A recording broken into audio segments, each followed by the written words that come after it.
अब हम पार्ट 5 शुरू करेंगे। पार्ट 4 ए तक हमने कर लिया है। पार्ट 5 में आर्टिकल 52 से लेके 151 तक है। 52 से लेके 151 तक। 51 ए हमने देखा था, पार्ट 4 ए में था, ठीक है, जिसमें हमने फंडामेंटल ड्यूटीज के बारे में पढ़ा था। अब आपको याद रखना आसान है कि कौन से उसमें आर्टिकल्स है। 52 अगले से लेके 151 तक, तो इसमें कोई मुश्किल नहीं है याद रखने के लिए। अब देखिए, प्रेसिडेंट की सबसे पहले यूनियन, क्योंकि इसमें यूनियन एग्जीक्यूटिव की बात होती है, यूनियन की बात हो रही है, सेंट्रल गवर्नमेंट की बात हो रही है, तो सबसे पहले जो सबसे इंपॉर्टेंट है वो है president.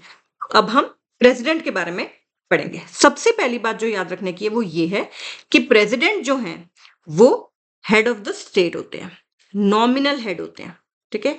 He is the head of the state, Indian state के हेड है, नॉमिनल हेड है। फर्स्ट सिटीजन भी कहते हैं, और उनको माना जाता है कि वो symbol of unity, integrity and solidarity of the country है। उनके इलेक्शन की बात करते हैं, जो कि एक बहुत इंपॉर्टेंट टॉपिक है, बहुत बार पूछा भी जाता है एग्जाम्स में। सबसे पहली बात, इनडायरेक्ट इलेक्शन है, डायरेक्ट नहीं है। जैसे एमपीज के लिए, मेंबर ऑफ पार्लियामेंट्स के लिए, लोकसभा के एमपीज के लिए डायरेक्ट इलेक्शन होता है, इसी तरह से स्टेट लेजिस्लेटिव असेंबलीज के लिए भी डायरेक्ट इलेक्शन होता है। प्रेसिडेंट का इलेक्शन इनडायरेक्ट। उनके जो अगर इनडायरेक्ट इलेक्शन है तो एक इलेक्टोरल कॉलेज होगा, यानी कि उसमें वो लोग होंगे जो उनके इलेक्शन, उनको इलेक्ट करने के लिए, किसी भी कैंडिडेट को इलेक्ट करने के लिए, प्रेसिडेंट की पोस्ट के लिए कोई ना कोई इलेक्टोरल कॉलेज होगा। उसमें कौन वोट डालेंगे, तो उसमें कौन वोट डालेंगे, ध्यान से देखने की बात है। इलेक्टेड एमपीस, यानी कि मेंबर ऑफ पार्लियामेंट, लोकसभा के भी, राज्यसभा के भी। इलेक्टेड एमपीस, नॉमिनेटेड नहीं, इलेक्टेड, प्लस जितनी भी स्टेट्स हैं उनकी जो लेजिस्लेटिव असेंबलीज हैं, उनके जो मेंबर हैं, मेंबर्स ऑफ लेजिस्लेटिव असेंबली, लेकिन वो भी कौन से, जो इलेक्टेड है सभी स्टेट्स के। और अब यूटीज की बात करें तो उसमें सिर्फ दिल्ली और पुडुचेरी, उनके पास लेजिस्लेटिव असेंबलीज है, उनके भी इलेक्टेड मेंबर्स। यहां देखिए, नॉमिनेटेड मेंबर्स नहीं है, ठीक है।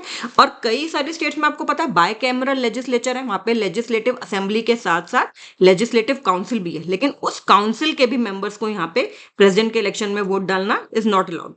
इलेक्टेड एमपीज लोकसभा के, राज्यसभा के, इलेक्टेड मेंबर्स लेजिस्लेटिव असेंबलीज के सभी स्टेट्स के, और इलेक्टेड मेंबर्स ही दिल्ली और पुडुचेरी की लेजिस्लेटिव असेंबली के, यानी कि कोई भी नॉमिनेटेड मेंबर नहीं, और ना ही मेंबर्स लेजिस्लेटिव काउंसिल के। जिन स्टेट्स में अगर बाय कैमरा लेजिस्लेचर है, 2 हाउस हैं, तो वहां पे जो लेजिस्लेटिव काउंसिल होता है उसके मेंबर्स को भी अलाउड नहीं है। अगर कोई असेंबली किसी भी स्टेट की, ठीक है, डिसॉल्व है, स्टेट की हो, चाहे वो दिल्ली या पुडुचेरी की हो, तो वहां के मेंबर्स वोट नहीं डाल सकते।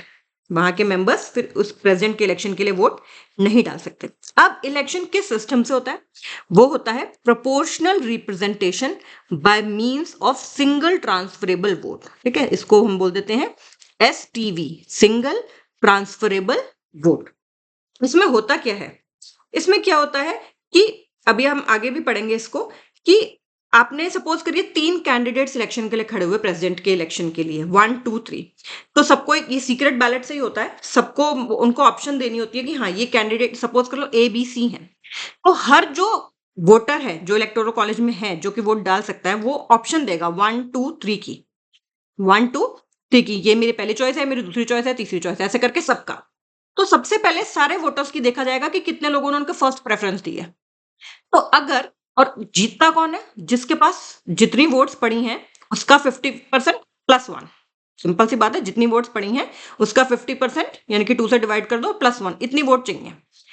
अगर पहली प्रेफरेंस सबकी काउंट की, ए के पास मान लो इतनी प्रेफरेंस आई, बी के पास कुछ आई प्रेफरेंस, सी के पास आई, अगर तो किसी ने उसी में क्वालिफाई कर लिया कि 50% +1 उसको मिल गई, तो वो तो जीत गया। अगर नहीं मिली तो उनमें से जो सबसे कम जिसको मिली थी पहले उसको निकाल देंगे, और जो जो उसकी वोटें थी वो बाकी दोनों को ट्रांसफर हो जाएंगी, ठीक है। फिर इस तरह से चलता जाएगा तब तक जब तक किसी को पूरे की पूरी, मतलब वो 50% +1 उसको वोट्स नहीं मिल जाते। तो एक सिंपल सा है, ये सीक्रेट बैलेट से ही होता है ये। देखिए, कॉन्स्टिट्यूशन में क्या कहा है, कॉन्स्टिट्यूशन इटसेल्फ में बोला है उन्होंने कि एक तो यूनिफॉर्मिटी होनी चाहिए, किस चीज की, scale of representation of different states, ठीक है। जो डिफरेंट स्टेट्स हैं, स्केल की बात कर रहे हैं, देखो, ठीक है। अब कोई छोटी स्टेट भी हो सकती है, कोई बड़ी स्टेट भी हो सकती है, तो ये नहीं कि छोटी स्टेट और बड़ी स्टेट दोनों को सेम तरीके से ट्रीट किया जा रहा है, नहीं। तो scale of representation different states में यूनिफॉर्मिटी होनी चाहिए, and states as a whole और यूनियन, उसमें भी पैरिटी होनी चाहिए, उनको भी एक तरह से सेम, ताकि बेसिकली वोट्स की जो वैल्यू है उसके बारे में बात कर रहे हैं कि जहां छोटी स्टेट है तो ऐसा ना हो कि बहुत ज्यादा उसकी आपने वोट की वैल्यू दे रखी हो, ठीक है। एंड एक खास बात याद रखने की बात यहाँ पे ये है कि किसी भी जो भी इलेक्टोरल कॉलेज में जो वोट डाल रहे हैं, चाहे वो इलेक्टेड मेंबर्स हैं पार्लियामेंट के यानी कि लोकसभा और राज्यसभा के, चाहे वो इलेक्टेड मेंबर्स हैं लेजिस्लेटिव असेंबलीज के और दिल्ली और पुडुचेरी के भी, उन किसी के पास भी एक वोट नहीं है यहाँ पे, ठीक है। एक सिंगल वोट वाला सिस्टम यहाँ नहीं है, यहाँ सबके पास मल्टीपल वोट्स है। तो सबसे पहले ये इंपॉर्टेंट है कि value of vote of an MLA, MLA मतलब member of legislative assembly state का। देखिए कैसे निकालेंगे उसका, ये फॉर्मूला है बहुत इंपॉर्टेंट, कि टोटल पॉपुलेशन ऑफ स्टेट की उसको डिवाइड कर दो जितने इलेक्टेड मेंबर हैं उसी स्टेट की लेजिस्लेटिव असेंबली में, और उसके 1000 के मल्टीपल यानी कि 1000 से डिवाइड कर दो। अब देखो ये एक स्टेट के लिए तो सेम आ जाएगी। मान लो मैं एग्जांपल यहाँ पे मैंने लिखा है गोवा है, मान लो गोवा की पॉपुलेशन 8 लाख है, और मान लेते हैं, ठीक है, ऐसे मान लेते हैं कि इलेक्टेड मेंबर्स गोवा की लेजिस्लेटिव असेंबली में 40 हैं। इसी फॉर्मूले को यूज करेंगे अगर हम, इसी फॉर्मूले को अगर हम यूज करेंगे तो वो कितनी आएगी, population divided by number of elected members, उसको 1000 से डिवाइड कर दिया उसको, तो आया 20। यानी कि गोवा के हर एमएलए की वोट, गोवा के हर एमएलए की वोट 20 होगी, 20 वोट्स हैं उसके पास। इसी तरह से हो सकता है आंध्रा के एमएलए के पास कोई और वोट हो, नंबर ऑफ मान लो 50 है। इसी तरह से मान लो हरियाणा के किसी किसी के पास मान लो 40 आए, उत्तर प्रदेश के मान लो उसके पास 120 आए, ऐसे ऐसे करके सब।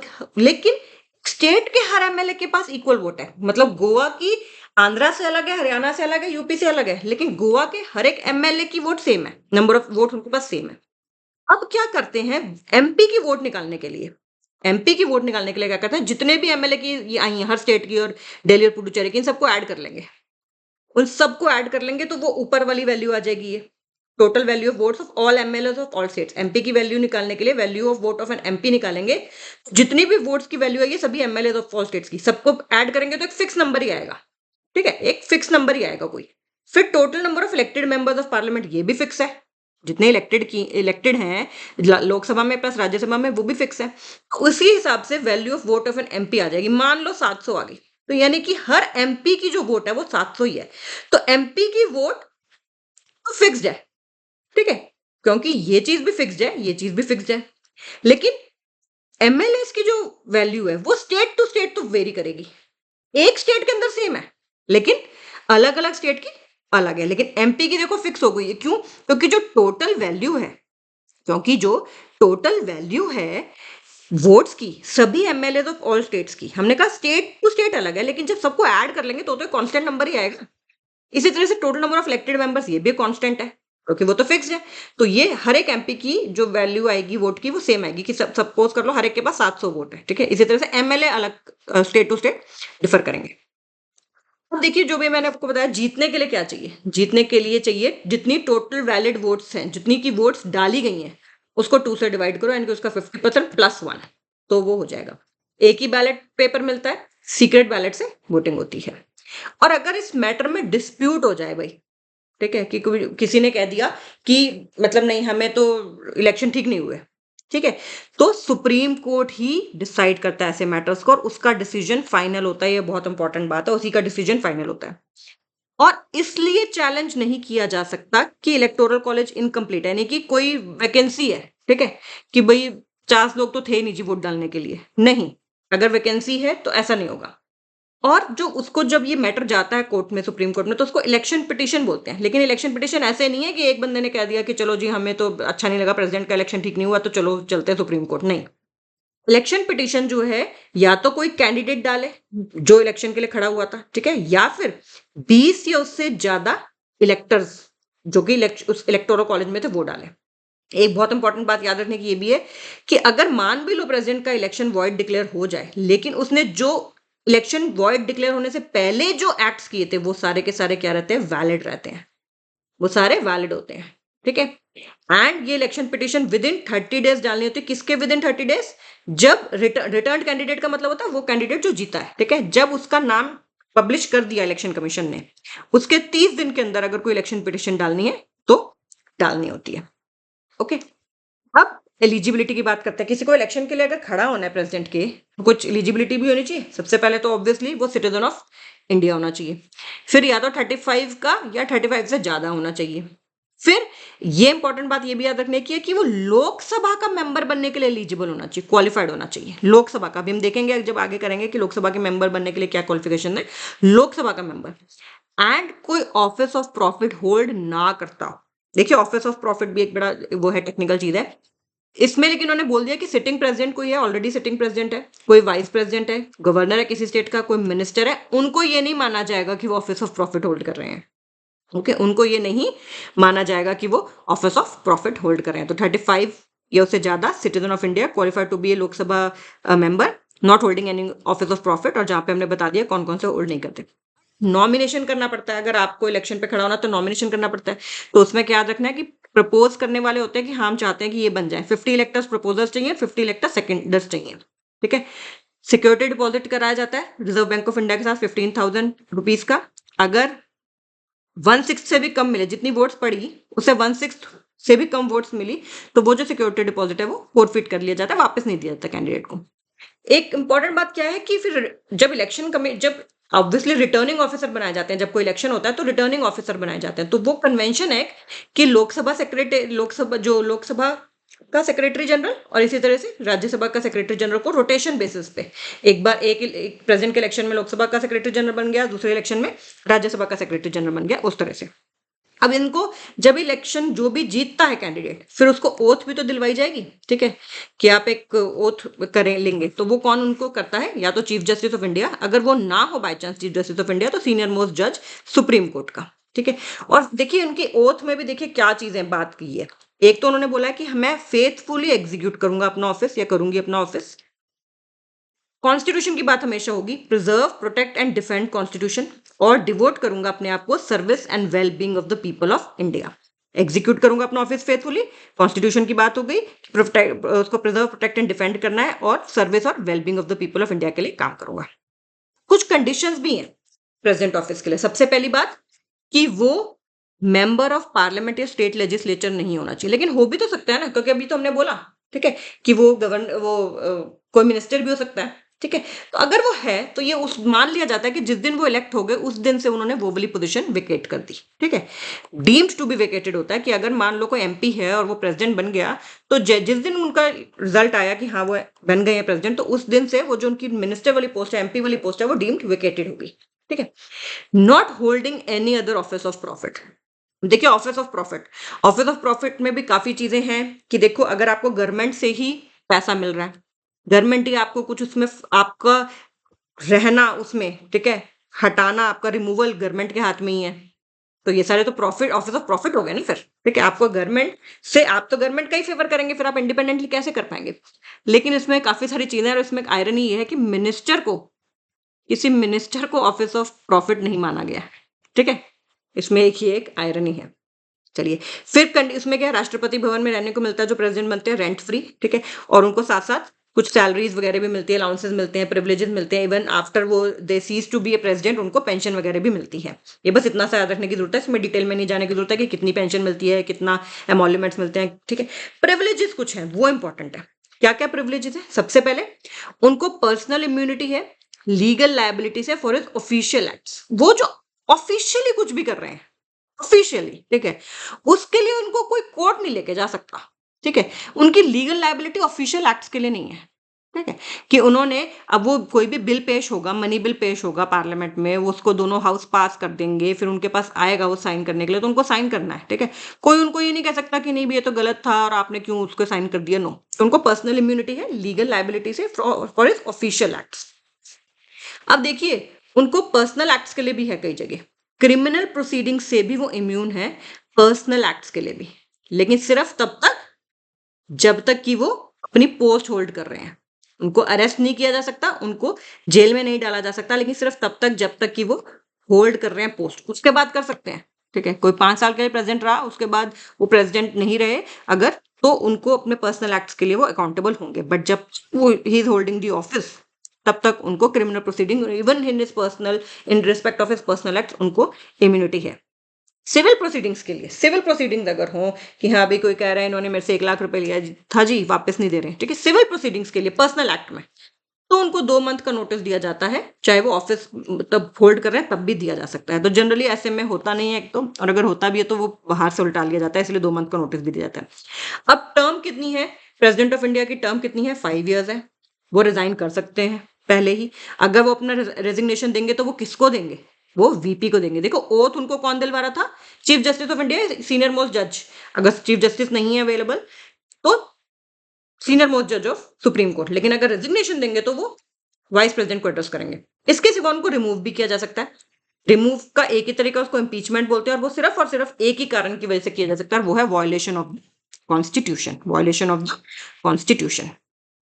5 साल के बाद, ठीक है, उनको रीइलेक्ट भी वो हो सकते हैं, ठीक है, लेकिन वो तब तक ऑफिस एज्यूम करके रख सकते हैं जब तक कि उनका सक्सेसर नहीं आया, ताकि कंटिन्यूटी इन गवर्नमेंट रहे, ठीक है। 5 साल से पहले ही इलेक्शन हो जाने चाहिए, लेकिन अगर नहीं भी हो पाते तो वैसे 5 साल के बाद भी थोड़ा सा कंटिन्यू कर सकते हैं, 2 महीने, 3 महीने, 4 महीने, जब तक कि उनका नया सक्सेसर नहीं आ रहा।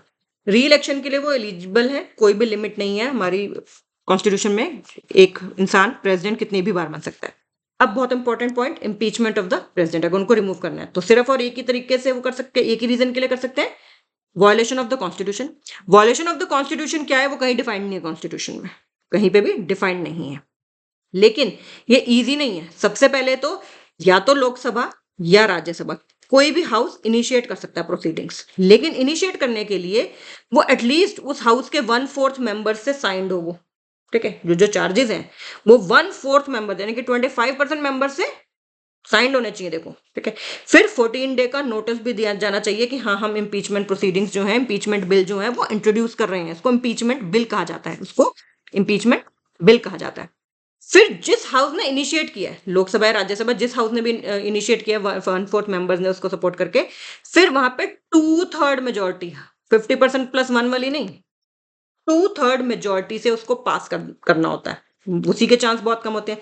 फिर अगर वो हो जाए बाय चांस पास, तो फिर वो दूसरे हाउस को भेज दिया जाता है, और अगर वो हाउस भी 2/3 मेजोरिटी के साथ पास करे तो फिर president stands remove by impeachment, ठीक है। जनरली ऐसा होता नहीं है, और इसको क्वासी जुडिशियल प्रोसेस बोला जाता है, कंप्लीटली जुडिशियल नहीं है, क्वासी जुडिशियल है। और प्रेसिडेंट को हक होता है कि वो इस तरह के अगर कोई भी इम्पीचमेंट बिल इंट्रोड्यूस हुआ है तो वो वहां पे अपियर कर सकते हैं, ऐसा नहीं कि वो वहां पे अपियर नहीं कर सकते हैं, टू बी रिप्रेजेंटेड। अभी तक किसी भी प्रेसिडेंट को इम्पीच नहीं किया गया इंडिया में।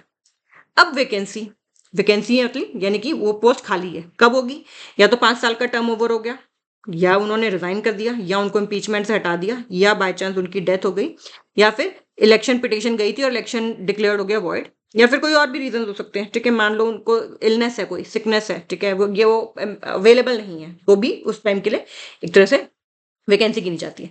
तो अगर तो टर्म, जनरली तो इलेक्शन जो करना है, अगर टर्म वाला है, जो फर्स्ट वाला रीजन है ये वाला, तो हमेशा टर्म एंड होने से पहले कर सकते हैं, ठीक है।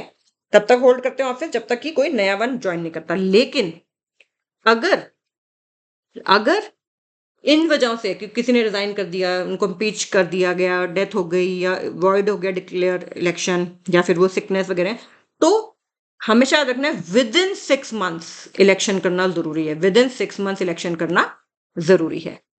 वाइस प्रेसिडेंट जो है वो एक्टिंग प्रेसिडेंट बन सकते हैं। देखो अगर तो उन्होंने टर्म पूरा हो गया लेकिन अभी नया बंदा नहीं आया, तो वही कंटिन्यू करेंगे जब तक कि नया नहीं आता।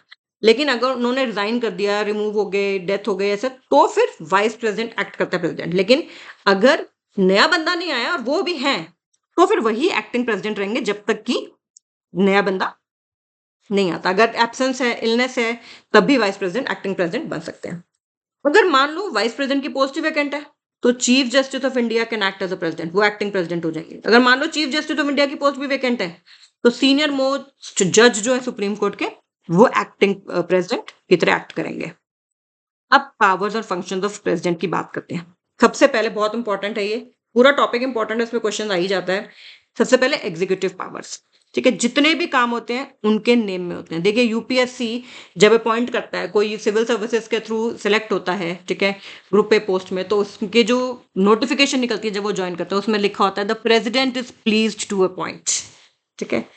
President is please to appoint. जितने भी एग्जीक्यूटिव एक्शन होते हैं वो उनके नेम में होते हैं, लेकिन ऐसा तो नहीं है कि खुद साइन करते हैं। साइन वो खुद नहीं करते। देखो, साइन वहां पे जो ऑफिसर होंगे, मे बी डायरेक्टर होंगे, मे बी डिप्टी सेक्रेटरी होंगे, मे बी अंडर सेक्रेटरी होंगे, वो साइन करेंगे अगर किसी कोई आईएएस अपॉइंट हुआ है, या फिर एस्टैब्लिशमेंट ऑफिसर होंगे, ठीक है, सीनियर लेवल पे भी। तो एग्जीक्यूटिव एक्शंस जो होते हैं उनके नेम में होते हैं, लेकिन हमेशा वो साइन नहीं करेंगे। तो इसका मतलब वो रूल्स बना सकते हैं कि किस तरह से वो जो ऑर्डर्स हैं उनके नेम में वो ऑथेंटिकेट किए जाएंगे, ठीक है। हर एक ऑर्डर अगर वो साइन करने लग गए फिर तो हो गया काम। तो वो रूल्स बना सकते हैं। फिर वो रूल्स बनाते हैं, ये इंपॉर्टेंट है, allocation of business and transaction of business. अब जितनी भी मिनिस्ट्रीज हैं, ठीक है, इतनी सारी मिनिस्ट्रीज हैं, तो उनके मिनिस्ट्रीज के अंदर भी डिपार्टमेंट्स हैं, राइट। तो वो क्या क्या काम करेंगे, ठीक है, किस तरह से करेंगे, वो सारा भी कौन डिसाइड करता है? प्रेसिडेंट डिसाइड करते हैं। इवन आपने देखा होगा बीच बीच में भी काम चेंज हो जाता है, कुछ नया काम आ जाता है, तो किस मिनिस्ट्री को दिया जाए, तो वो भी फिर उसके एलोकेशन ऑफ बिजनेस रूल्स में ही वो चीजें चेंजेस किए जाते हैं, ट्रांजेक्शन ऑफ बिजनेस रूल्स में चेंजेस किए जाते हैं। फिर एक इंपॉर्टेंट बात क्या है कि वो पीएम को, प्राइम मिनिस्टर को और बाकी मिनिस्टर्स को अपॉइंट करते हैं। एंड कॉन्स्टिट्यूशन में क्लियरली लिखा है कि दे, यानी कि PM and ministers hold office during his pleasure.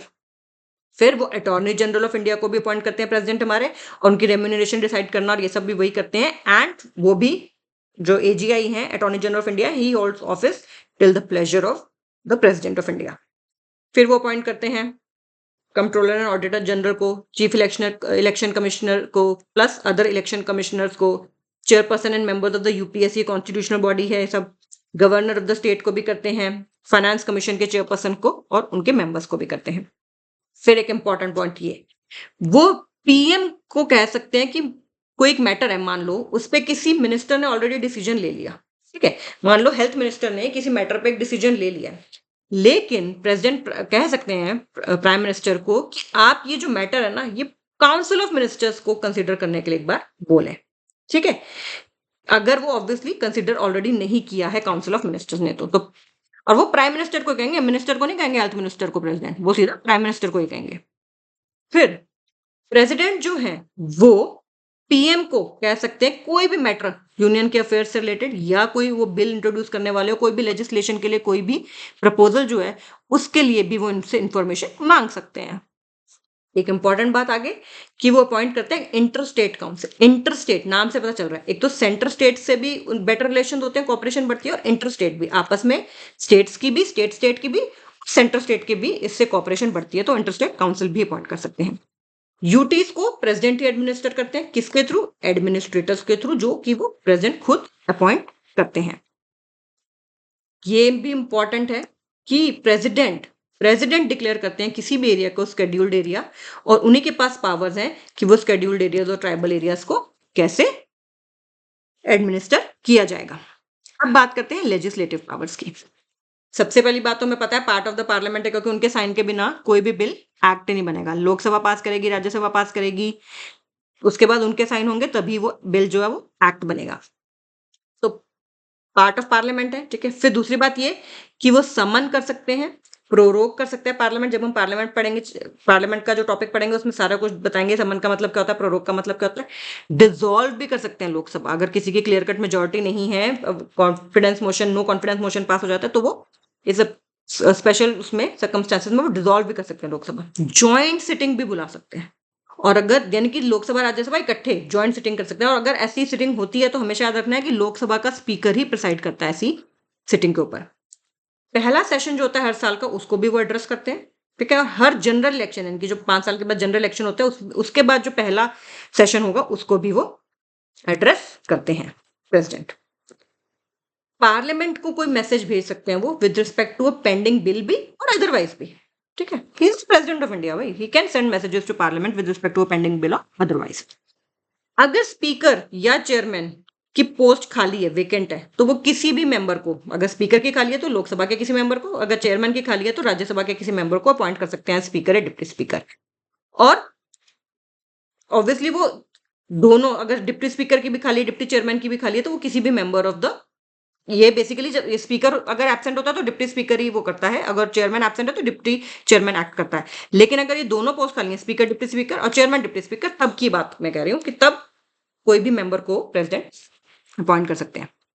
फिर 12 मेंबर्स को नॉमिनेट करते हैं राज्यसभा में। 12 मेंबर्स टू राज्यसभा, ये इंपॉर्टेंट है। कौन से होते हैं, उनकी क्या होता है? एक तो उन्हीं लोगों को जिनके पास नॉलेज या प्रैक्टिकल एक्सपीरियंस है किस किस चीज में, लिटरेचर में, साइंस में, आर्ट में या फिर सोशल सर्विस में। ठीक है, नॉमिनेट करते हैं 12 मेंबर्स राज्यसभा में। ओके, देखिए आपको आपने पढ़ा भी होगा स्कूल टाइम में कि पहले वो एंग्लो इंडियन कम्युनिटी से 2 मेंबर्स लोकसभा में भी नॉमिनेट करते थे, लेकिन अब ये बात खत्म हो गई है। 100 के क्यों खत्म हो गई है? ऐसे तो नहीं मैंने कह दिया कि खत्म होगी तो खत्म होगी, कुछ कॉन्स्टिट्यूशन में चेंजेस किए होंगे ना, तो वो चेंजेस किए थे। वो कौन सी कॉन्स्टिट्यूशन अमेंडमेंट थी? 104th कॉन्स्टिट्यूशनल अमेंडमेंट 19 में, मतलब पास 20 में हुई थी। ठीक है, पास 20 में हुई थी, और वो ये वाला जो था क्लॉज, इसको रिमूव कर दिया गया था। SC ST के लिए 10 साल के लिए एक्सटेंड कर दिया गया था। ये इन आर्टिकल्स में बात हुई थी कि 334 में था कि SC ST को उसमें रिजर्वेशन वगैरह की बात हुई थी। ये हम आगे डिटेल में करेंगे। तो जो नॉमिनेट करने की बात होती थी एंग्लो इंडियन कम्युनिटी की, वो चीज अब खत्म हो गई है।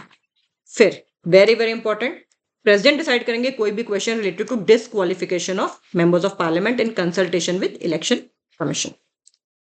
फिर हमें पता है कि कई चीजों के लिए उनकी प्रायर रिकमेंडेशन चाहिए, कई बिल्स को इंट्रोड्यूस करने के लिए भी उनकी प्रायर रिकमेंडेशन चाहिए। मनी बिल्स हो गए, कंसोलिडेटेड फंड ऑफ इंडिया से खर्चा करना है, बाउंड्री स्टेट्स की हैं उनको चेंज करना है, न्यू स्टेट ही बनानी है, तो उनकी प्रायर रिकमेंडेशन चाहिए।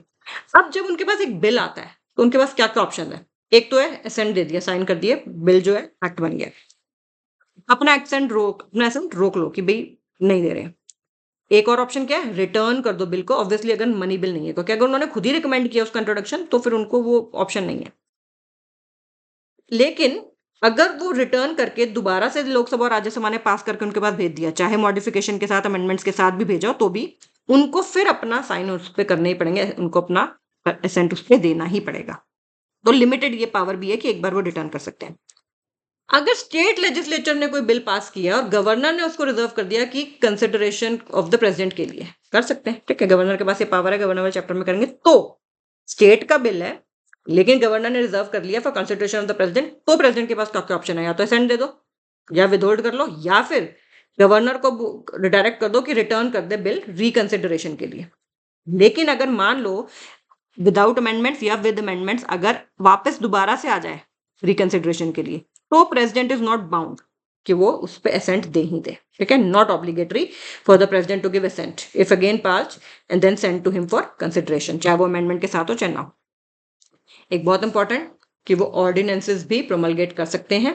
ऑब्वियसली हम इसके बारे में डिटेल में पढ़ेंगे 6 वीक्स के अंदर। जैसे ही ये, तभी ये पैरेलल पावर नहीं है, ये तभी होता है जब एक हाउस या दोनों हाउस सेशन में ना हो, और जैसे ही रीअसेंबली होगी पार्लियामेंट की, ठीक है, दोनों हाउस की, तो उसके 6 वीक्स के अंदर, 6 वीक्स के अंदर ही उस ऑर्डिनेंस को अप्रूवल पार्लियामेंट को करना जरूरत है। और मान लो अलग अलग डेट पे कर रहे हैं लोकसभा राज्यसभा, लोकसभा मान लो 1 जुलाई को शुरू हो रही है, लेकिन राज्यसभा मान लो कि 15 जुलाई को हो रही है, और 15 जुलाई से 6 वीक्स गिने जाएंगे। ठीक है, और प्रेसिडेंट जो है विड्रॉ भी कर सकते हैं ऑर्डिनेंस को किसी भी समय पे। फिर एक इंपॉर्टेंट है कि काफी सारी रिपोर्ट्स पार्लियामेंट में ले की जाती हैं, जैसे कि कंट्रोलर एंड ऑडिटर जनरल की, यूपीएससी की, फाइनेंस कमीशन की, ये सारी रिपोर्ट्स भी it is said to be laid by the president of India. फिर makes regulation for peace, progress and good government. किस किस की गुड गवर्नेंस के लिए? पीस के लिए, प्रोग्रेस के लिए, गुड गवर्नेंस। इसमें आएंगी UTs, Andaman Nicobar, Lakshadweep, Dadra and Nagar Haveli, Daman and Diu, Puducherry के लिए तब कर सकते हैं, रेगुलेशन बना सकते हैं जब असेंबली सस्पेंडेड है, डिसॉल्व्ड है। ये इंपॉर्टेंट पॉइंट है। रेगुलेशंस से बना सकते हैं ये अंडमान निकोबार, लक्षद्वीप, यानी कि जो समुद्र में है, ठीक है, अरेबियन सी और बे ऑफ बंगाल में, वो वाले देख लो। दादरा नगर हवेली, दमन एंड दीव जस्ट उधर ही है। और पुडुचेरी, लेकिन तभी जब पुडुचेरी की असेंबली सस्पेंडेड है, डिसॉल्व्ड है, उसके लिए। ये एक हिमाचल प्रदेश के उसमें क्वेश्चन में भी आया हुआ है क्वेश्चन। फाइनेंशियल पावर्स क्या है? मनी बिल्स के लिए प्रायर रिकमेंडेशन चाहिए, वो इंट्रोड्यूस ही नहीं करे जा सकते। ठीक है, एनुअल फाइनेंशियल स्टेटमेंट, कॉन्स्टिट्यूशन में एनुअल फाइनेंशियल स्टेटमेंट यूज हुई है, जिसको हम आम भाषा में बजट कहते हैं। वो भी कौन ले करता है? Caused to be laid by the president of India only. No demand for a grant can be made except on his recommendation. Grants दिए जाते हैं बजट के समय पे, वो जो डिमांड है वो सिर्फ उन्हीं की रिकमेंडेशन पर किए जाते हैं। Can make advances out of contingency fund of India. Contingent है यानी कि अनफोर्सिन एक्सपेंडिचर के लिए करते हैं, फाइनेंस कमीशन को कॉन्स्टिट्यूट करते हैं। जुडिशियल पावर्स में चीफ जस्टिस ऑफ इंडिया को अपॉइंट करते हैं, सुप्रीम कोर्ट के जजेस को, और हाई कोर्ट के भी चीफ जस्टिस को भी और जजेस को भी। सुप्रीम कोर्ट से एडवाइस ले सकते हैं किसी भी क्वेश्चन ऑफ लॉ पे या फैक्ट पे, लेकिन जो सुप्रीम कोर्ट उनको एडवाइस देगा वो बाइंडिंग नहीं है, it is not binding on the president. Pardon, reprieve, respite and रेमिशन कर सकते हैं पनिशमेंट की, ठीक है, या फिर सस्पेंड, रेमिट और कम्यूट भी कर सकते हैं सेंटेंस, लेकिन किन वजह से जो सेंटेंस दी हुई है, एक तो कोर्ट मार्शल की वजह से ऐसे केसेस में, या वो जो जिस एक्ट के तहत, जिस लॉ के तहत पनिशमेंट दी जा रही है वो यूनियन का लॉ हो, ठीक है, और डेथ सेंटेंस में भी, ठीक है, आर्टिकल 72 में। अब देख ले, ये जो पावर है ये इंडिपेंडेंट ऑफ जुडिशरी है, ठीक है, ये इंडिपेंडेंट ऑफ जुडिशरी है, ये एक एग्जीक्यूटिव पावर है। पार्डन का मतलब क्या होता है, माफ कर दिया, कंप्लीटली एब्सॉल्व हो जाता है, सेंटेंस भी, कन्विक्शन भी, उसकी वजह से कोई डिस्क्वालिफिकेशन हो रही है वो भी कंप्लीटली माफ कर दिया, ओके। कम्यूटेशन क्या होता है, नाम से पता चल रहा है कम्यूटेशन, एक पनिशमेंट मिली हुई थी मान लो किसी को, तो उसको आपने थोड़ी लाइटर कर दिया, मान लो किसी को डेथ सेंटेंस मिला होता, उसको माफी नहीं की, पार्डन नहीं किया, पार्डन में तो कंप्लीटली पार्डन है, उसको लाइफ इम्प्रिजनमेंट कर दिया, ठीक है, समझ रहे हो, तो उसमें उन्होंने क्या किया, लाइटर फॉर्म ऑफ कम्यूटेशन कर दिया पनिशमेंट का, थोड़ी हार्श पनिशमेंट से थोड़ी लाइट। रेमिशन में क्या होता है, टाइम पीरियड में रिडक्शन कर देते हैं, मान लो किसी को 14 साल की जेल हुई थी, उसको 10 साल कर दिया, तो वो रेमिशन हो गया। रिस्पाइट में क्या होता है कि उसको सेंटेंस कम दे देते हैं, क्योंकि कुछ स्पेशल फैक्ट होता है, जैसे मान लो कि कोई डिसेबल्ड है, ठीक है, या फिर कोई वुमेन है, वो एक्सपेक्टिंग है, प्रेग्नेंट है, तो उनको थोड़ा लेसर सेंटेंस दे दिया जाता है, तो उसको रिस्पाइट बोलते हैं। अब होता है रिप्राइव, ठीक है, रिप्राइव क्या होता है, एग्जीक्यूट, जो आपको सेंटेंस उस बंदे को मिल चुका है लेकिन उसको एग्जीक्यूट मत करो, जनरली डेथ सेंटेंस के लिए होता है, यानी कि डेथ सेंटेंस हो गया कि हाँ इस दिन इसको एग्जीक्यूट करना है, लेकिन उस पे वो कर देता है कि हाँ अभी इसको, उसको होल्ड पे रख लो, स्टे कर दिया, लेकिन ये टेम्परेरी पीरियड के लिए होता है, जनरली डेथ सेंटेंसेस के लिए किया जाता है, ताकि वो बेसिकली पार्डन वगैरह के लिए, मर्सी के लिए प्रेसिडेंट को लिख सकें उसके लिए, लेकिन ये टेम्परेरी पीरियड के लिए होता है और जनरली डेथ सेंटेंस के लिए ही होता है रिप्लाई। इसी तरह से आर्टिकल 161 में गवर्नर के पास भी पावर आई है, ठीक है, लेकिन गवर्नर कोर्ट मार्शल और डेथ सेंटेंस के केस में नहीं कर सकता, ठीक है, चाहे वो डेथ सेंटेंस जो है वो स्टेट लॉ वाला भी उसमें भी है तो भी, ठीक है, डेथ सेंटेंस को पार्डन करना, डेथ सेंटेंस को गवर्नर कम्यूट कर सकता है, डेथ सेंटेंस को लाइफ इम्प्रिजनमेंट कर दे वो, ठीक है, वो कम्यूट कर सकता है, लेकिन डेथ सेंटेंस को माफ करना, माफ करना, कंप्लीटली पार्डन करना, वो सिर्फ प्रेसिडेंट ही कर सकते हैं, गवर्नर नहीं कर सकते, ठीक है। सबसे बड़ी बात, ये जो है वो अपनी मर्जी से नहीं कर सकते प्रेसिडेंट, यूनियन कैबिनेट की एडवाइस पे ही कर सकते हैं, on the advice of union cabinet, ठीक है, और रीजन देने के लिए वो बाउंड नहीं है, ठीक है। अब क्या सुप्रीम कोर्ट में जा सकते हैं वो, ठीक है, वैसे तो वो जुडिशियल सब्जेक्ट रिव्यू के सब्जेक्ट में नहीं है, लेकिन अगर कहा जाए कि डिसीजन आर्बिट्ररी है, मैलाफाइड है, डिस्क्रिमिनेटरी है, ठीक है, कि आपने सेम सर्कमस्टांसेस थे किसी के, उसको तो आपने माफ नहीं किया, ये आप ये जो अभी रूलिंग गवर्नमेंट है उनके कोई रिश्तेदार थे फलाने मिनिस्टर के, उनको आपने डेथ सेंटेंस उनका माफ कर दिया, क्यों भाई, तो मैलाफाइड इंटेंशन है ना, डिस्क्रिमिनेटरी इंटेंशन है, तो वो कोर्ट में क्वेश्चन किया जा सकता है। डिप्लोमेटिक पावर्स, जितनी भी इंटरनेशनल ट्रीटीज एग्रीमेंट्स होते हैं वो उन्हीं के बिहाफ पे होते हैं, क्योंकि he is the head of the country, he is the head of the state, तो उनके नाम पे ही होंगे, वो उनके बिहाफ पे ही होंगे। फिर वो इंटरनेशनल फोरम्स वगैरह में इंडिया को रिप्रेजेंट करते हैं, आपको पता ही है, हमारे प्रेसिडेंट्स जो हैं बाहर जाते हैं, कंट्री को रिप्रेजेंट करते हैं, जितने भी डिप्लोमेट्स हम बाहर भेजते हैं, हमारी कंट्री के हाई कमिश्नर्स, वो सब उनको रिसीव करना, उनको सेंड करना, मतलब एक्चुअली में नहीं, इन पर्सन नहीं बोला जाता है ऐसे कि he is the one who is appointing them, तो उनको रिसीव और सेंड करना, रिसीव करना दूसरी कंट्रीज के और सेंड करना अपनी कंट्री के। Military powers, he is the supreme commander of defence forces, ठीक है, chief of army, air force and navy को वही अपॉइंट करते हैं। जब हम वॉर डिक्लेयर हमारा देश करता है या पीस कंक्लूड करता है, obviously subject to approval of parliament, तो वो भी प्रेसिडेंट ही करते हैं, but obviously subject to approval of parliament. Emergency powers भी हैं कुछ, एक तो नेशनल इमरजेंसी है, जिसको उसी इमरजेंसी वाले टॉपिक में पढ़ेंगे, नेशनल इमरजेंसी आर्टिकल 352 में, प्रेसिडेंट रूल भी लगा सकते हैं 356 एंड 365 में, और फाइनेंशियल इमरजेंसी आर्टिकल 360 में, ये हम आगे पढ़ेंगे। कुछ वीटो पावर भी है, कुछ वीटो पावर भी है। प्रेसिडेंट ऑफ इंडिया के पास 3 वीटो पावर है, एक और भी होती है, वो प्रेसिडेंट ऑफ इंडिया के पास नहीं, क्वालिफाइड वाली। तो सबसे पहले तो एब्सोल्यूट, नाम से पता चल रहा है एब्सोल्यूट, ठीक है, एब्सोल्यूट में क्या है कि हम तो जी अपना साइन करेंगे नहीं, विदहोल्ड कर लिया साइन, हम नहीं करेंगे साइन, तो वो जनरली कब किया जाता है, प्राइवेट मेंबर का जो बिल है, ठीक है, तब या फिर जब मान लो कि कैबिनेट ने रिजाइन कर दिया, लेकिन बिल तो पास कर दिया था दोनों हाउस ने, लेकिन बस इनके साइन नहीं हुए थे प्रेसिडेंट के। तो फिर अब पता है कैबिनेट ने रिजाइन कर दिया, तो अब इसकी कोई रेलिवेंस नहीं रहेगी, या बाद में रिपील होगा तो स्पेशल उसमें देखते हुए, तो कैबिनेट रिजाइन कर दे तो भी फिर वो अपनी एब्सोल्यूट वीटो यूज कर लेते हैं। 1954 में डॉक्टर राजेंद्र प्रसाद हमारे पहले प्रेसिडेंट ने यूज किया था। फिर 91 में भी एक सैलरी अलाउंसेस थी एमपीज की, उसके लिए आर वेंकटरमन जी ने यूज किया था। फिर होता है सस्पेंसिव, नाम से पता चल रहा है सस्पेंसिव, मतलब एक बार चांस दे दो भाई, ठीक है, एक बार चांस दे दो। बिल अगर तो एक सस्पेंसिव वीटो, सस्पेंड हो जाएगी ना बेसिकली वीटो, एक बार तो आपने कह सकते हो कि हाँ रिकंसिडरेशन कर लो, लेकिन अगर दोबारा आ गया तो साइन करने पड़ेंगे ना, तो ये क्या होगी, सस्पेंसिव वीटो होगी ना, कि हाँ है तो, लेकिन फिर एक ही बार के लिए है। तो उनको साइन अगर वापस आ जाता है तो उनको दोबारा से साइन करना पड़ता है। 2006 में ऑफिस ऑफ प्रॉफिट बिल जो था डॉक्टर एपीजे अब्दुल कलाम ने वापस भेजा था, लेकिन ये फिर वापस आ गया था पास होके, तो उनको साइन करने पड़े, तो इसलिए सस्पेंसिव वीटो है। एक है पॉकेट वीटो, पॉकेट में रखे बस पेंडिंग रख लो, ठीक है। क्यों क्यों रख सकते हैं पेंडिंग, क्या कोई टाइम लिमिट नहीं है? क्यों? क्योंकि कॉन्स्टिट्यूशन ने कोई टाइम लिमिट दी ही नहीं है। कॉन्स्टिट्यूशन ने कहीं नहीं लिखा कि कोई बिल अगर प्रेसिडेंट के पास आता है असेंट के लिए, सिग्नेचर के लिए, उनके प्रूफ उसके लिए, तो उन कहीं भी टाइमलाइन नहीं है, वो चुपचाप से जेब में रखे बैठे रहो। जेब का मतलब यहाँ पे जेब नहीं है, you can just keep it pending, ठीक है, क्योंकि कोई टाइम लिमिट कॉन्स्टिट्यूशन में मेंशन नहीं है। ऐसा 1986 में किया गया था। लेकिन एक इंपॉर्टेंट बात यहाँ पे राइडर्स हैं कुछ, कि अगर कॉन्स्टिट्यूशनल अमेंडमेंट बिल है, कॉन्स्टिट्यूशनल अमेंडमेंट बिल है, तो उनको साइन करना ही होगा। और ये जो कंडीशन लाया गया था वो लाया गया था 24th constitutional amendment act 1971 itself से, कि अगर कॉन्स्टिट्यूशनल अमेंडमेंट बिल है तो सीरियस मैटर है ना फिर, तो ठीक है, तो उनको करना ही पड़ेगा। स्टेट लेजिस्लेशन के लिए कोई स्टेट लेजिस्लेशन और गवर्नर ने रिजर्व किया हुआ है अगर प्रेसिडेंट की कंसिडरेशन के लिए, तो या तो वो असेंट कर दें, या वो विदहोल्ड कर लें, या रिटर्न कर दें। मैंने जैसे भी पहले आपको बताया था, अगर रिटर्न कर दें और फिर वो दोबारा आ जाए बाय चांस उनकी रिकंसिडरेशन के लिए, तो वो बाउंड नहीं है सिग्नेचर करने के लिए। लेकिन सेंटर के लिए, पार्लियामेंट के लिए अगर वापस आ गए तो उनको साइन करने पड़ेंगे। अब आ जाते हैं ऑर्डिनेंस मेकिंग पर, आर्टिकल 123, नाम से 123 याद रखना इजी है।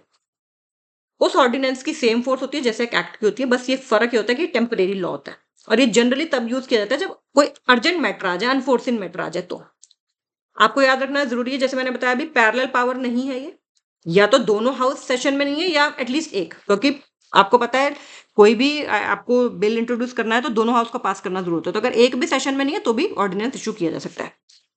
और ऑर्डिनेंस तभी करना चाहिए जब ऐसे सर्कमस्टांसेस एग्जिस्ट कर रहे हैं जिसमें इमीडिएट एक्शन चाहिए, ठीक है, और ये उसको भी क्वेश्चन किया जा सकता है मैलाफाइड इंटेंशन के बेसिस पे।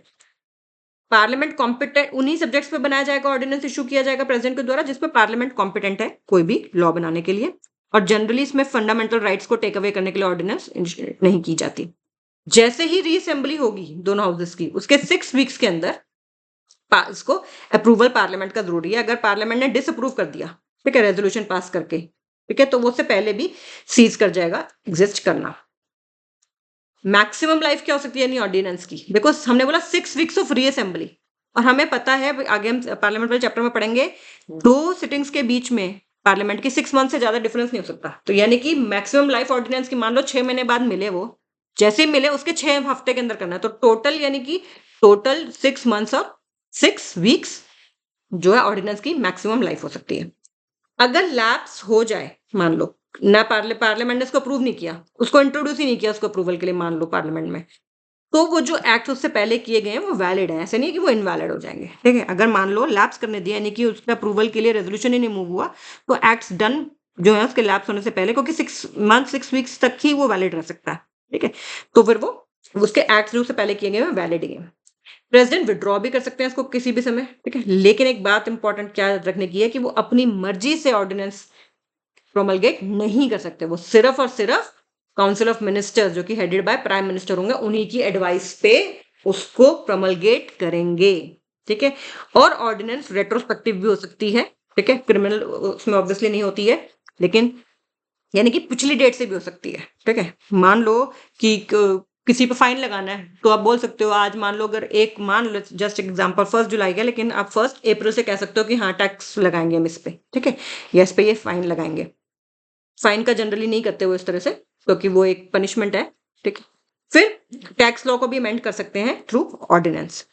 कोई एग्जिस्टिंग एक्ट अगर पार्लियामेंट का है उसको चेंज, उसको रिपील कर सकते हैं। कोई एग्जिस्टिंग ऑर्डिनेंस ऑलरेडी थी उसको भी मॉडिफाई या रिपील कर सकते हैं ऑर्डिनेंस के थ्रू, ठीक है। लेकिन कॉन्स्टिट्यूशन को अमेंड करने के लिए ऑर्डिनेंस इशू नहीं होगी, नहीं तो फिर तो fundamental rights he, basic structure of the उसका सारा का सारा फंडा ही खत्म हो जाएगा। कॉन्स्टिट्यूशन अमेंड करने के लिए ऑर्डिनेंस इशू नहीं की जा सकती, और इसका इमरजेंसी से कोई कनेक्शन नहीं है, ठीक है। इमरजेंसी हो नहीं हो, ऑर्डिनेंस जो है प्रमलगेट करने की पावर प्रेसिडेंट के पास है, लेकिन हमें पता है काउंसिल ऑफ मिनिस्टर्स की एडवाइस पे ही करना है, और जनरली अनफोर्सेन और अर्जेंट मैटर्स के लिए करना है। और एक सुप्रीम कोर्ट ने कहा था, क्योंकि एक स्टेट में ऐसा हुआ था कि उसको उन्होंने एक ऑर्डिनेंस इशू किया, उसको बिना अप्रूव किए जाए बार बार रीप्रमलगेट किए जा रहे हैं, ठीक है, रीप्रमलगेट बार बार उसी को करे जा रहे हैं, तो 14 ईयर्स तक वो उन्होंने ऑर्डिनेंस चलाया। सुप्रीम कोर्ट ने कहा कि नहीं, ऑर्डिनेंस जो एक सब्स्टिट्यूट नहीं है लेजिस्लेटिव पावर के लिए। 14 ईयर्स में आप एक ऑर्डिनेंस को असेंबली से अप्रूव नहीं करा पाए उस स्टेट में, तो इट इज नॉट डन, ठीक है। ऑर्डिनेंस जो है सब्स्टिट्यूट नहीं है लेजिस्लेटिव पावर का। फिर इंपॉर्टेंट बात यह है हमें जो याद रखना है कि कॉन्स्टिट्यूशन में कहीं नहीं लिखा है कि प्रेसिडेंट के पास डिस्क्रिशन है, ठीक है, लेकिन सिचुएशनल डिस्क्रिशन हमने ऑब्जर्व किया है, जो लोगों ने जो मतलब ऑब्जर्व किया गया है कि क्या क्या है। एक तो अगर कोई क्लियर मेजॉरिटी नहीं है, ठीक है, तो पीएम किसको बनाना है वो डिसाइड कर सकते हैं। ऐसे ही अगर मान लो पीएम नहीं, मतलब उन्होंने पोस्ट अपनी खाली कर दी, ठीक है, किसी भी रीजन की वजह से, डेथ की वजह से या रेजिग्नेशन की वजह से, इम्पीचमेंट, और कोई ऑब्वियस सक्सेसर नहीं है कि अब कौन बन रहा है, ठीक है, कोई क्लैरिटी नहीं है, तो भी वो डिसाइड कर सकते हैं कि कौन पीएम बनाएंगे। अगर कॉन्फिडेंस ना प्रूव कर पाए काउंसिल ऑफ मिनिस्टर लोकसभा में, तो वो डिसमिस कर सकते हैं। ये बहुत इंपॉर्टेंट पॉइंट्स हैं ये तीनों। एंड अगर काउंसिल ऑफ मिनिस्टर्स ने अपनी मेजोरिटी लूज कर दी, अगर काउंसिल ऑफ मिनिस्टर्स ने अपनी मेजोरिटी लूज कर दी लोकसभा में, तो वो डिसॉल्व भी कर सकते हैं। डिसमिसल सीओएम का, डिसोल्यूशन डिसॉल्व करना लोकसभा का, और पीएम का अपॉइंटमेंट अगर हंग, उसको बोलते हैं हंग हाउस, ठीक है, अगर कोई क्लियर कट मेजोरिटी नहीं हो। अब देखिए कुछ हम क्वेश्चन देखते हैं जो यूपीएससी प्रीलिम्स में आए हैं। उससे पहले एक लिस्ट देख लेते हैं प्रेसिडेंट्स ऑफ इंडिया की, ठीक है, ये आप कहीं से भी आपको मिल जाएगी, इंटरनेट से भी मिल जाएगी। जैसे फर्स्ट प्रेसिडेंट ऑफ इंडिया सबसे लॉन्गेस्ट सर्विंग वही रहते डॉक्टर राजेंद्र प्रसाद, ठीक है, एक्टिंग प्रेसिडेंट, ये सब आप लिस्ट इजीली आपको मिल जाएगी। अब हम कुछ क्वेश्चन देख लेते हैं जो यूपीएससी में आए हैं। जैसे पहला क्वेश्चन है 2020 में आया ये, the president of India can summon a session of the parliament at such place as he और शी थिंक्स फिट, ठीक है, आगे चलते हैं। The constitution of India provides for 3 session of the parliament in a year, but it is not mandatory to conduct all 3 sessions. There is no minimum number of days that the parliament is required to meet in a year, ठीक है। देखिए इसमें बोला है, पहले second वाला देखिए, constitution of India 3 sessions के लिए बात कर रही है, नहीं कहीं पे भी कॉन्स्टिट्यूशन में लिखा, बस इतना बोला है कि 6 मंथ से ज्यादा 2 सेशंस के बीच में गैप नहीं होना चाहिए, ठीक है, बस इतना ही बोला गया है। तो ये बात तो सही नहीं है। इन्होंने पूछा कितनी करेक्ट है, ठीक है। फिर बोलते हैं कि there is no minimum number of days that the parliament is required to meet in a year, ये बात सही है, कहीं कोई मिनिमम नंबर ऑफ डेज नहीं है कि पार्लियामेंट को मीट करना है एक ईयर में, ये बात सही है। फिर प्रेसिडेंट ऑफ इंडिया समन कर सकता है सेशन पार्लियामेंट, यस, प्रेसिडेंट के पास ये पावर है। 2 ऑप्शन सही है इसमें से। अब आगे चलते हैं अगले क्वेश्चन पे।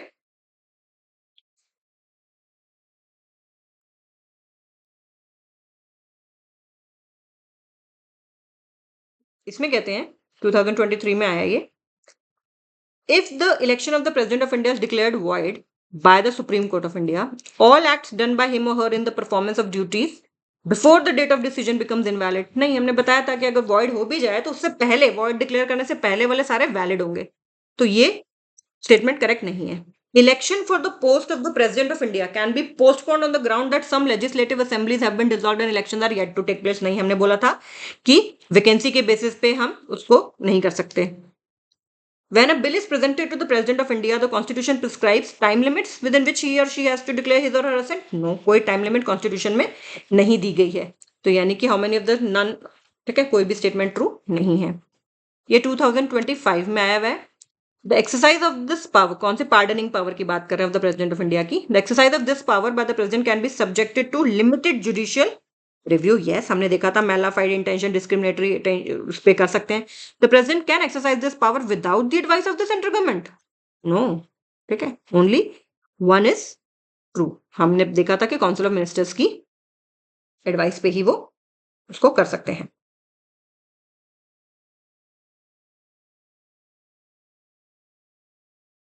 फिर यहाँ पे 2018 का क्वेश्चन है, the election of the president के लिए the value of the vote of each MLA varies from state to state. मैंने एग्जांपल भी दिया था गोवा का, कि गोवा में आपको 40 करके दिखाया था, फिर बोला था आंध्र प्रदेश में हर स्टेट के हर एमएलए की फिक्स है, लेकिन स्टेट टू स्टेट तो अलग है ना। तो इन्होंने भी तो ये बोला varies from state to state, तो यस। फिर बोलते हैं the value of the vote of MPs of the Lok Sabha is more than the value of the vote of MPs of the Rajya Sabha. No, मैंने आपको बताया था उसका वैल्यू जो थी एमपी की वोट की, वो तो एक कांस्टेंट ही आएगा ना, क्योंकि सारे के सारे एमएलए की वोट को आपने ऐड कर लिया, मान लो 4000 आ गया, ठीक है, और नंबर ऑफ इलेक्टेड मेंबर्स दोनों हाउस के मिला के अगर 500 अब 245 और 545 इस तरह से करके 543 करके आप मानोगे तो वो भी एक कांस्टेंट है। कांस्टेंट को कांस्टेंट से डिवाइड करोगे तो वो भी तो एक कांस्टेंट ही आएगा, ठीक है। तो ये ट्रू नहीं है। लोकसभा राज्यसभा सारे एमपीज की, मेंबर ऑफ पार्लियामेंट की सेम नंबर ऑफ वोट्स हैं, तो यानी कि कितनी ट्रू हो गया, only 1 is true. This finishes the topic of President of India.